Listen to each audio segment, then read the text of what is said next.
Peter. Good morning, Rica. Good morning sa lahat na nanonood sa ating programa.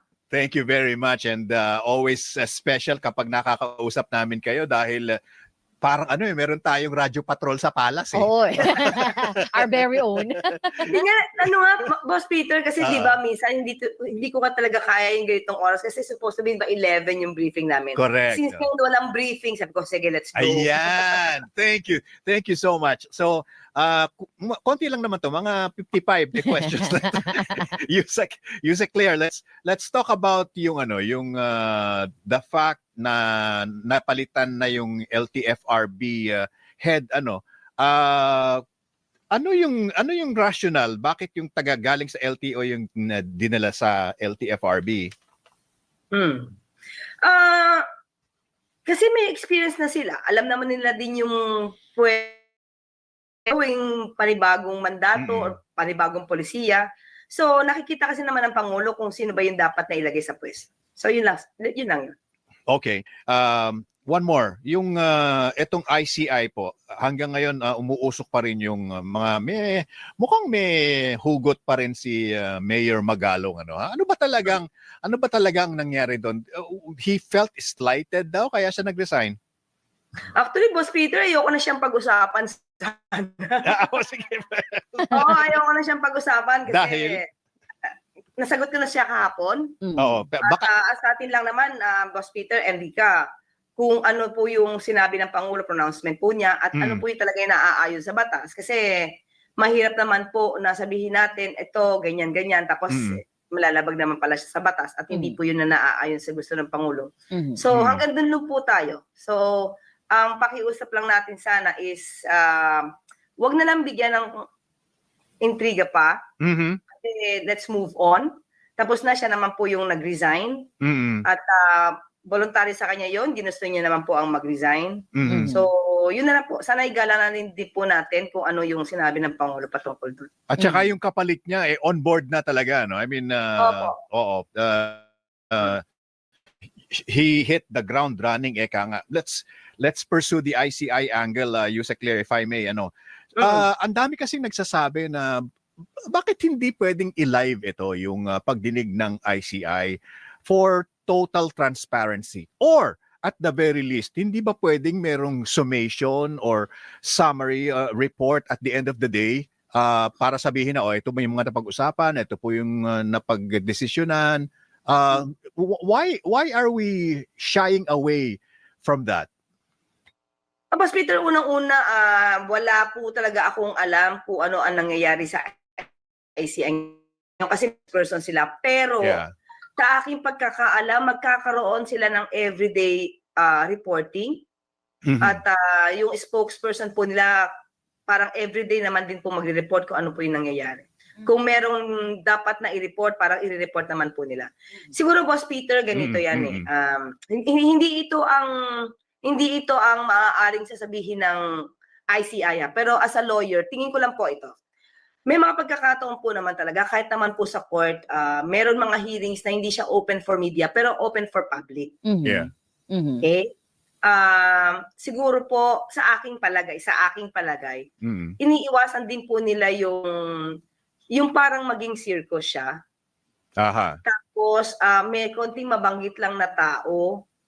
Tapos yung tao parang hindi naman talaga siya involved, pero nabanggit na, tapos mabibintangan na agad. Siguro yung chairman yan is dating Supreme Court Justice.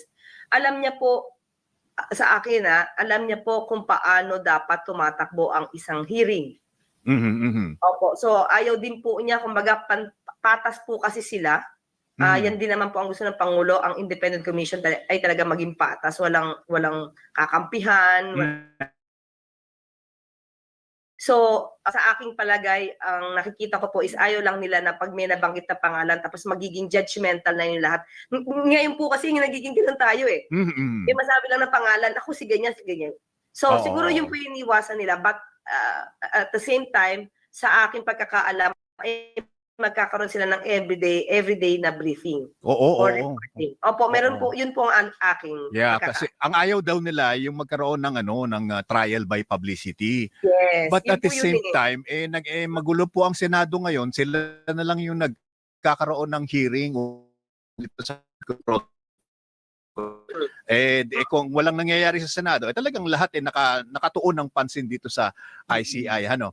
Rica, go ahead, please. Opo, Yusek, talo naman po ako on a different topic kasi saglit lang po pala ang oras namin with you. Marami po palang na uungkat ngayon ng mga DPWH projects na hindi natapos, katulad na lang ng mga sa DOH, pati na rin mga farm-to-market roads. May bago po ba dito, Yusek? Kahapon, nabanggit po ni Secretary Vince na out of 8,000 projects, parang 400 plus ang ghost projects. So definitely, pag ghost projects na yan, madali na po talaga yung sampahan ng kaso. Kasi alam nyo na, yung ebidensya na wala talagang ginawa. So with that, I think ibibigay niya na yung dokumento sa ICI for immediate filing of the case. At yung pong mga nakita din po ba kung sino yung mga contractors nito? Proponents pala. Akin palagay wala po kasi sa akin yung record eh.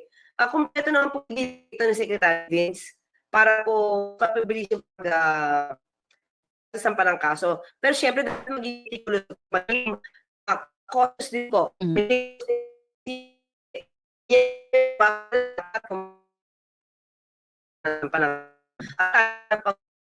Bandang huli, dismiss din naman po pala.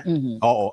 Follow up on that, Yusek Claire, no, ha? Pinag-uusapan namin kanina na itong 421 ghost projects out of about 8,000, kung i-divide natin yan, 5% yon. Kung 257 billion ang budget for 2025, 5% of that is 12.85 billion ang nawala. Kasi ghost projects talagang totally naubos ito.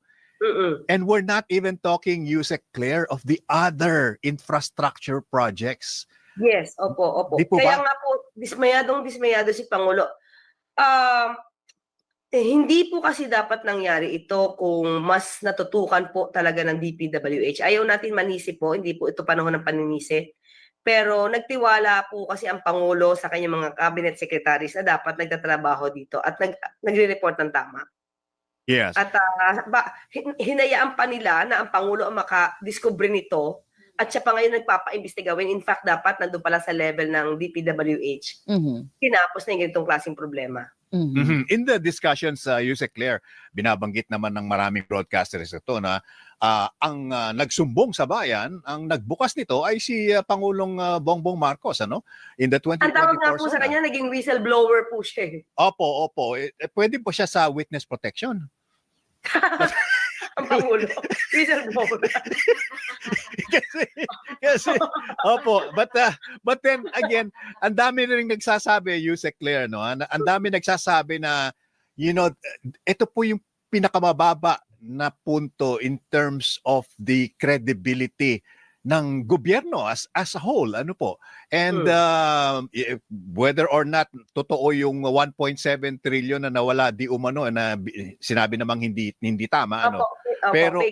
Pero in the doldrums ang ating Philippine Stock Exchange, maraming nagsasabi din, sabi ng US, wait and see kung anong mangyayari dito sa malaking fiasco na ito. A lot of people, and I'm not the only one saying it, a lot of people are saying na siya ng gobyerno. Ito na yung tanong. I-entertainin po ba ng malaki yung ipinopropose na income tax holiday ni Erwin Tulfo? Actually, nakasama po natin kahapon si Secretary Frederick Go. At yan daw nga po ay pag-aaralan muna ng economic team. At kung di po magkakaroon din sila ng meeting on that. Kasi kung kailangan ba o hindi kailangan. So aaralin po muna. May proposal na hindi na aabutin ng economic team. Baka sa ekonomiya. Opo, Yusek Claire, yung pong isumbong mo sa Pangulo website natin, mukhang marami na po yung mga nagpapadala ng kanilang mga hinaing dito. Sino po yung nag-filter nito, ma'am? At paano po natin tinitingnan kung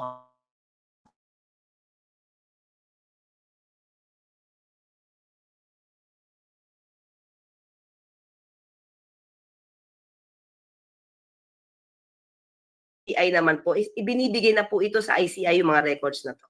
Mabubuksan naman po kasi lahat ito eh. So, ICI na po talaga ang siyang mag-aaral ng mga sumbong dito.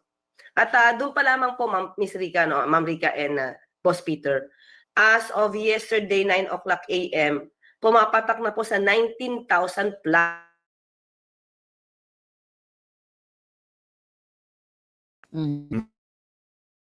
sumbong. Nagkaroon sila ng way para ipakita sa Pangulo na ito, may ganito. So, nagsusumbong. So, na tutok sila, focus sila. So,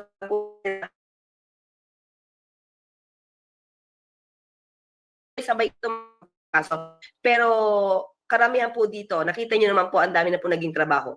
Nagkaroon ng freeze order, nagkaroon ng ILBO. So, lang po natin magtrabaho ang ICI.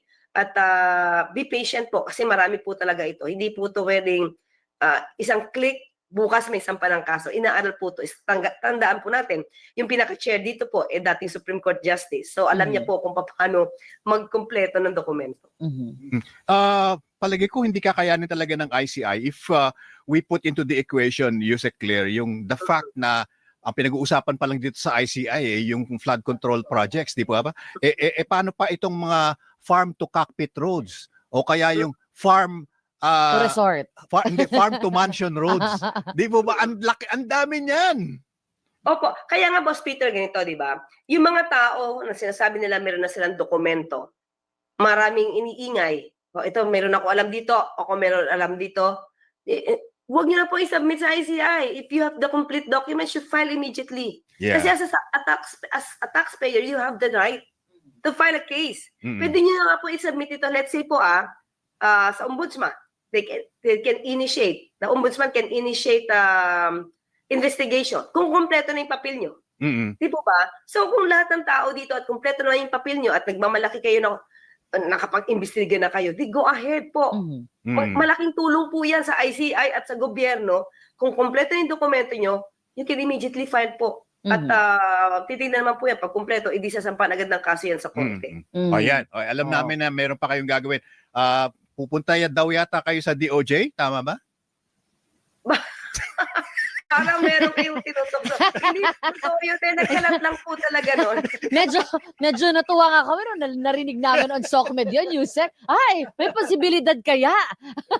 Na gano'n na mangyari.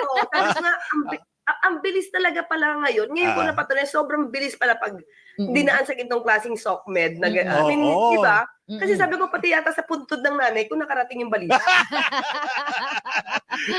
iba talaga eh. Iba talaga yung let's be clear. Mga ka-clear. Ayan. So hindi lang hindi lang spokes. Vlogger pa. Akala ko Department of Justice Secretary na. Susunod na. Ayun. Yusek Claire, maraming salamat. Thank you. Always a joy talking to you. Maurika, thank you. Salamat Thank you very much. The one and only Yusek Claire Castro.